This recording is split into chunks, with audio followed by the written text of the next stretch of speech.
महिला नेत्यांबद्दल वादग्रस्त वक्तव्य करणं भाजपचे माजी नेते विजय चौधरी यांना भोवलं। विजय चौधरी यांना नंदुरबार पोलिसांनी अटक केली आहे। रक्षा खडसे, रोहिणी खडसे आणि हिना गावित यांच्याबद्दलची विजय चौधरी यांची आक्षेपार्ह ऑडिओ क्लिप व्हायरल झाली होती। पाहूया एक रिपोर्ट। रक्षा खडसे, रोहिणी खडसे, हिना गावित आणि उदय सामंत यांच्याबद्दल आक्षेपार्ह वक्तव्य करणाऱ्या विजय चौधरींना अटक करण्यात आली। विजय चौधरीच्या विरोधामध्ये अॅट्रॉसिटी आणि विनयभंगाचे गुन्हे दाखल करण्यात आले आहेत। नंदुरबार पोलिसांनी चौधरींना अटक करून 4 दिवसांची पोलीस कोठडी सुनावली। विजय चौधरी हे भाजपचे नेते होते। ऑडिओ क्लिप व्हायरल झाल्यानंतर त्यांची पक्षामधून हकालपट्टी करण्यात आली होती। चौधरींच्या विरोधामध्ये भाजपच्या माजी खासदार डॉक्टर हिना गावित यांच्या भावानं तक्रार दाखल केली होती। तक्रार दाखल झाल्यापासून विजय चौधरी पोलिसांना सापडत नव्हता।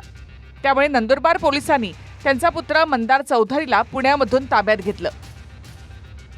मंदार चौधरीकडच्या माहितीवरून पोलिसांनी विजय चौधरीला संभाजीनगर धुळे मार्गावर अटक केली। विजय चौधरींच्या अनेक नेत्यांसोबतच्या ऑडिओ क्लिप्स व्हायरल झाल्या आहेत। सर्वात पहिल्यांदा हिना गावित यांच्याबद्दल बोलतानाची ऑडिओ क्लिप व्हायरल झाली होती। विजय चौधरी आणि संदीप चौधरी यांच्यामध्ये गावित कुटुंबाबद्दल फोनवरून संवाद झाला होता।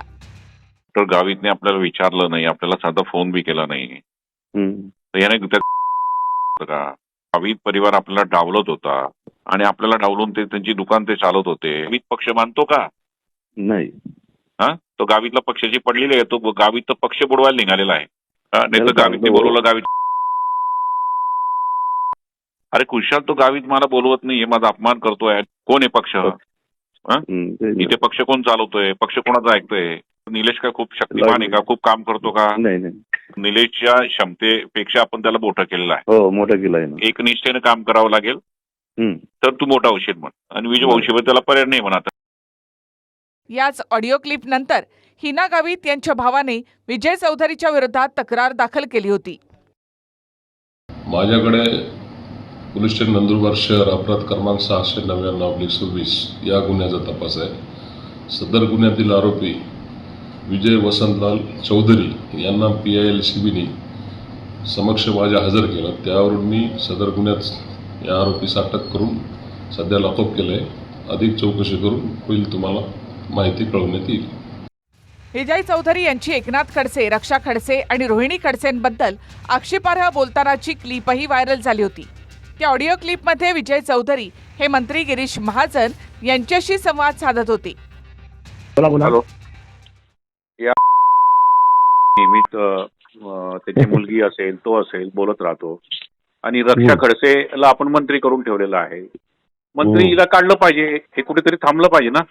तो उठल्या सुटल्या घाणेरडा काही आरोप करतो दरवेळेस त्याची, तो काहीतरी निर्णय करावा लागेल असं। आणि रक्षा खडसे मंत्रिमंडळात एका घरात राहतात, एकमेकांना मदत करतात। हे कसं सहन करायचं आपण? बरोबर आहे। तुम्ही सांगा आदेश काय करायचं सांगा। काही करू नका, मी करतो बाबा, गमत पा दरवेळेस काही ना काही घेऊन।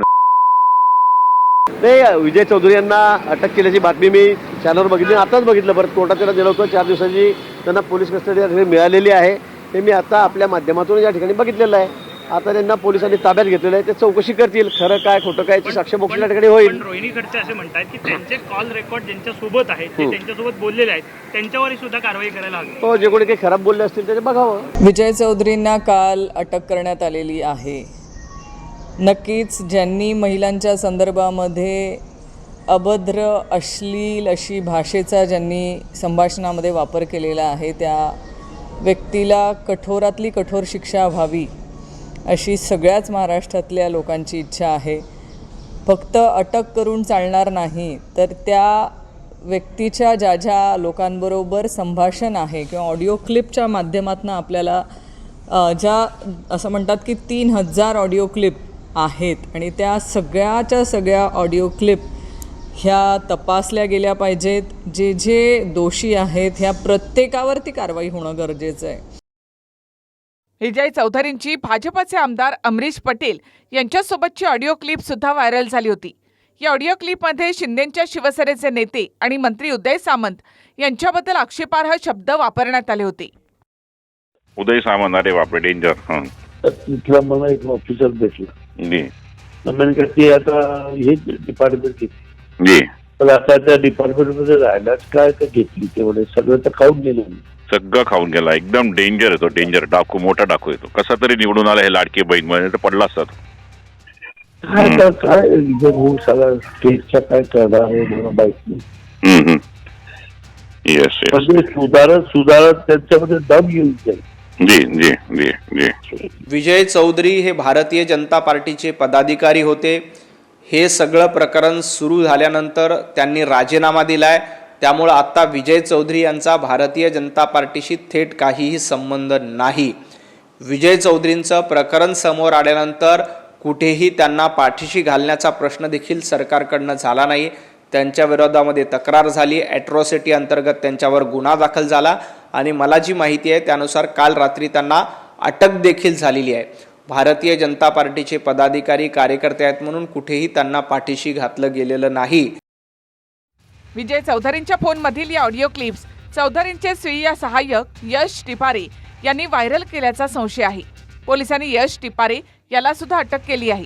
विजय चौधरींना अटक झाली असली तरी चौधरींचा बोलविता धनी कोण आहे याची चौकशी करण्याची मागणी रवींद्र धंगेकर यांनी केली. बऱ्याच दिवसांपासून फरार असलेल्या भाजपच्या विजय चौधरी याला नंदुरबार पोलिसांनी अटक केल्याचं वृत्त समजलं. पण केवळ अटक करून चालणार नाही, त्याचा बोलविता धनी कोण आहे, त्याच्या मागे कोणाची शक्ती आहे याची चौकशी करून संबंधितांची नावं जनतेच्या समोर आली पाहिजेत. चौधरी यांनी भाजपच्या दिल्लीमधील शीर्षस्थ नेत्यांपासून राज्यातील प्रमुख नेत्यांपर्यंत अनेकांवर आक्षेपार्ह विधानं केली आहेत. यामध्ये अमित शहा, देवेंद्र फडणवीस, गिरीश महाजन, पंकजा मुंडे या अशा अनेक नेत्यांचा समावेश आहे. त्यांच्याबाबत आक्षेपार्ह विधान केलेली कॉल रेकॉर्डिंग कोणी व्हायरल केली की जाणीवपूर्वक व्हायरल करण्यात आली हे सुद्धा जनतेला समजलं पाहिजे. आमचे नेते आणि राज्याचे उद्योगमंत्री उदय सामंत साहेब यांच्याबाबतही आक्षेपार्ह विधान चौधरी यांना केली आहेत. त्यामुळे माझ्या प्रश्नांची उत्तरं जोपर्यंत मिळणार नाहीत तोपर्यंत आम्ही गप्प बसणार नाही. जर पोलिसांनी याची चौकशी करून खरा मास्टरमाइंड जगासमोर आणला नाही तर चौधरी याच्या भाजप नेत्यांविरोधात बोललेल्या डझनभर आक्षेपार्ह कॉल रेकॉर्डिंग माझ्याकडे सुद्धा आलेल्या आहेत. त्या क्लिप आम्ही व्हायरल करू शकतो हे आपण लक्षात ठेवावं. माझे 3 प्रश्न आहेत. विजय चौधरी यांचा बोलविता धनी कोण आहे? आक्षेपार्ह विधानं केलेली कॉल रेकॉर्डिंग कोणी व्हायरल केली? या क्लिप जाणीवपूर्वक व्हायरल करण्यात येत आहेत का? असा सवाल रवींद्र धंगेकर यांनी केलाय. विजय चौधरी या माणसाला काळा की गोरा आधी मी ओळखत नाही.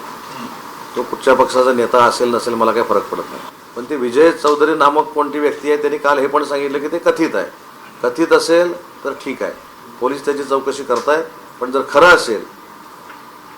असेल तर दोघांनाही कायदेशीर कारवाईला सामोरं जावं लागणार आहे. तसे कोण कोण कुठच्या क्षेत्रातले मग डाकू आहेत आणि लुटारू आहेत ते मी सांगणार. ज्यावेळी पोलीस असं सांगतील ती खरी आहे, त्यावेळी मग कोण कोणाच्या जीवावर निवडून आलंय, कोण कसं बिनविरोध झालंय, विजय चौधरी कोण आहे, कुठच्या पक्षाचं सोडून द्या, पण व्यक्ती म्हणून ते काय, सगळी जंत्री घेऊन बसलो नाही महाराष्ट्रामध्ये. विजय चौधरींच्या ऑडिओ क्लिप नंतर भाजप आणि शिंदेच्या शिवसेनेमध्ये सुद्धा तणाव निर्माण झाला होता.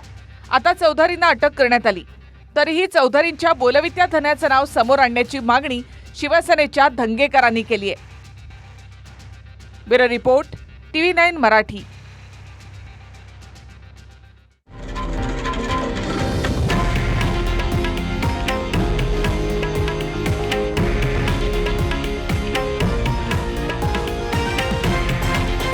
हे आहे देशातील नंबर 1 न्यूज नेटवर्क आणि आपण पाहत आहात TV9 मराठी, एकमेव.